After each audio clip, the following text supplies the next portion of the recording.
Olá! Nesse período de pandemia, muita gente me pergunta sobre o uso e a aplicação da musicoterapia nos transtornos de bipolaridade e depressão. Por isso eu resolvi falar um pouco sobre esse tema hoje. Vem comigo?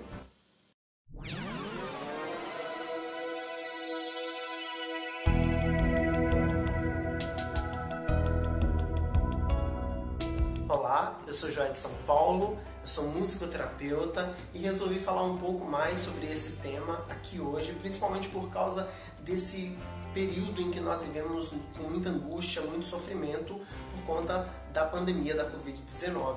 E como eu já gravei alguns vídeos sobre depressão, você pode procurar facilmente no nosso canal, hoje eu vou me focar um pouco mais aqui no transtorno afetivo bipolar. Primeiro, preciso dizer o que é esse tal de transtorno afetivo bipolar.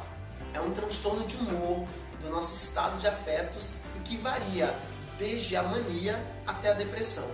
A mania é aquele aumento de energia, de aceleração do pensamento, diminuição da necessidade do sono, desinibição, logorreia, falar demais, agitação. Por outro lado, a depressão é aquele estado de tristeza, de desânimo, choro fácil, pessimismo, falta de energia, falta de apetite e comer demais, estar muito para baixo o tempo inteiro. Não é ficar feliz ou triste de vez em quando, porque isso é normal. A gente já sabe que o nosso humor varia realmente. Ficar exageradamente feliz, fora de controle, ou naquela tristeza, naquele desânimo absurdo que a pessoa não consegue nem sequer sair do lugar. Aí, o diagnóstico como que se dá? Basta uma fase de mania e geralmente terá a depressão subsequentemente. É até fácil da gente perceber isso. O transtorno bipolar, ele pode ser acompanhado de sintomas psicóticos. Inclusive, antigamente ele era chamado de psicose maníaco-depressiva, exatamente porque havia alguns casos em que se manifestavam esses sintomas psicóticos, mas depois viu-se que nem sempre há esses sintomas e por isso é que ele foi retirado, porque só há em alguns casos. E aí precisamos pensar o que é que são esses sintomas psicóticos. O sintoma psicótico, na verdade, é uma perda do contato com a realidade. São os delírios, as crenças em coisas fantasiosas e sem nenhum sentido, alucinações, percepções sem o estímulo dos sentidos, ouvir, ver coisas, etc. A psicose no transtorno bipolar, geralmente ela está associada e ela acompanha o estado de humor da pessoa. Então veja, se a pessoa está na mania, normalmente os delírios são de grandeza. A pessoa se imagina rica, milionária, então ela pode dar dinheiro a todo mundo, ela pode pagar a rodada de bebidas para todos, os gastos, as contas para todo mundo, ou então ela se acha poderosa, forte, não fica doente, pode deixar de usar máscara, não precisa usar álcool em gel, pode se expor aos riscos que a Covid não pega, ou então ela pode se achar poderoso e que tem um poder religioso, por exemplo, então ela acha que fala direto com Deus, tem um contato específico e especial com Deus, tem revelações especiais e por aí vai. Já no outro aspecto, que é o da depressão, os delírios, claro, são alucinações negativas, mais voltados para o pensamento e o sentimento no aspecto negativo. Então, para ela, neste momento, o mundo vai acabar por conta dela, o pecado do mundo inteiro é culpa dela, a causa das desgraças do mundo inteiro também são culpa dela, enfim, a causa da infelicidade de todos, de toda a nação, é sempre por conta da pessoa. Há ali um clima de mimimi, de vitimismo, de depressão e de melancolia totalmente absurdo. E aí podemos pensar como é que se dá um tratamento nestes casos. O tratamento se dá com estabilizadores de humor e no caso em que ocorrem as psicoses, também há necessidade de um antipsicótico. Então, por isso, obviamente, um psiquiatra deve ser sempre consultado. Seguindo, há dois tipos de transtornos bipolares. No tipo 1, é aquele mais florido, aquele mais intenso, mais forte, é muito fácil de até verificar, porque a pessoa fica exatamente voando numa alegria absurda. O tipo 2 já é uma hipomania.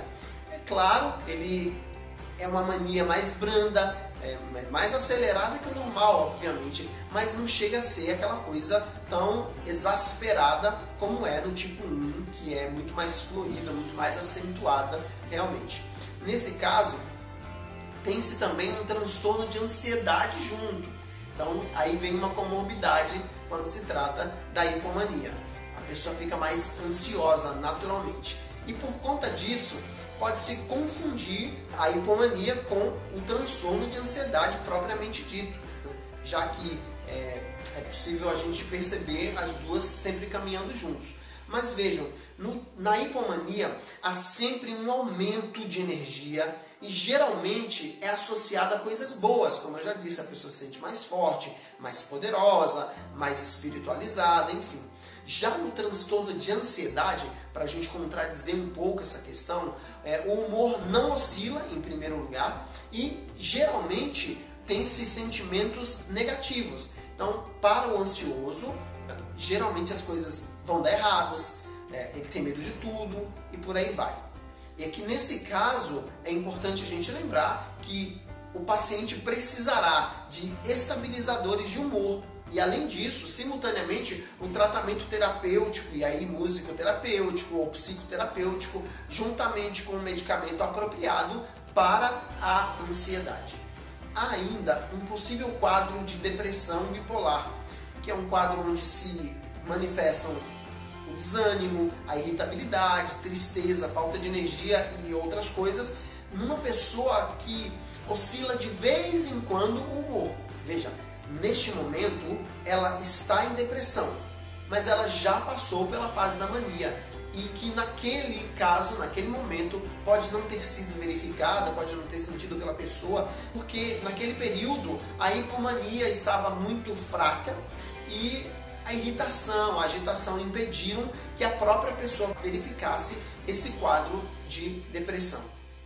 É importante, então, nós verificarmos as particularidades de cada uma desses transtornos, dessas crises, para então nós desconfiarmos de qualquer que seja o caso, enfim, inclusive que nós mesmos estejamos sofrendo. A bipolaridade, então, não é só variar de humor, porque, como a gente sabe, o nosso humor varia o tempo inteiro, muitas vezes durante o mesmo dia. Então, quando a gente acorda, na hora que a gente almoça, se a gente está cansado, se a gente tem alguma briga, alguma discordância muito grave, muito séria com alguém, enfim, quando a gente está indo dormir.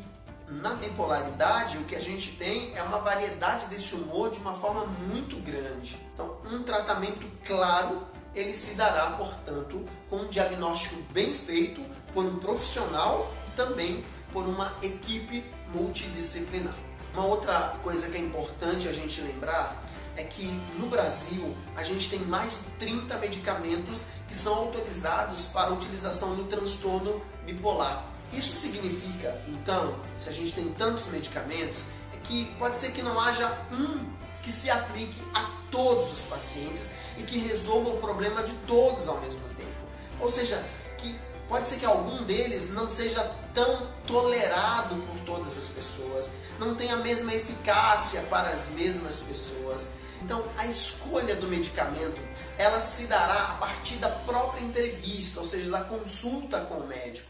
Então, o médico analisará o quadro clínico, a história clínica, a herança genética para verificar se a pessoa tem maior ou menor probabilidade de reações negativas, enfim, as respostas prévias que a pessoa possa ter tido no caso de troca de medicamentos, aumento da dose, diminuição, enfim, e também o perfil de tolerância, como eu já disse, a pessoa tolera este ou aquele, se tem alergia a este ou aquele princípio medicamentoso. Também é verificado a questão dos efeitos colaterais, o grau de eficácia, obviamente, é muito mais desejado que se tenha sempre um grau de eficácia cada vez maior para o paciente. Então vejam como é importante que a consulta tenha muita clareza, que a fala na consulta seja muito franca entre o médico e o paciente, para que tudo, inclusive a medicação, seja completamente eficaz. E vejam que as pessoas, quando buscam algum tratamento psiquiátrico, em quase a totalidade dos casos, a gente já tem aí um grau elevado de depressão ou do transtorno da bipolaridade, o que exige uma necessidade de medicamentos.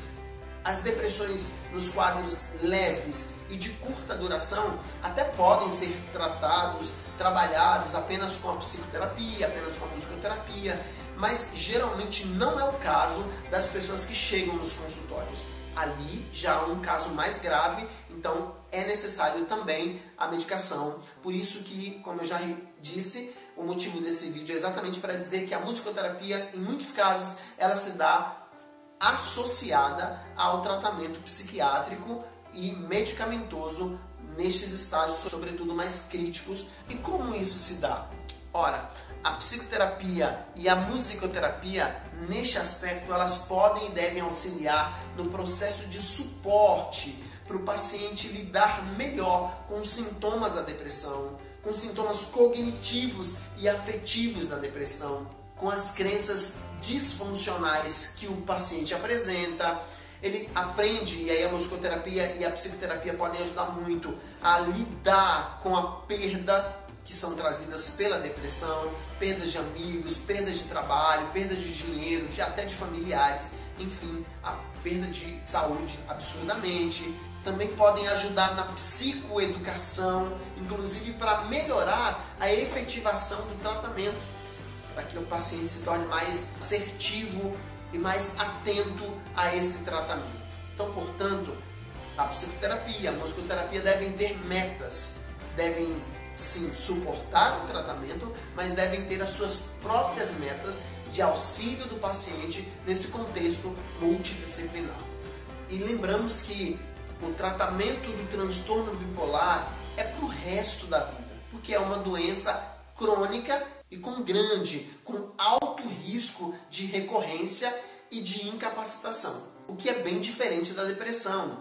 Na depressão, 50% dos casos ocorrem apenas uma vez e não voltam mais a acontecer.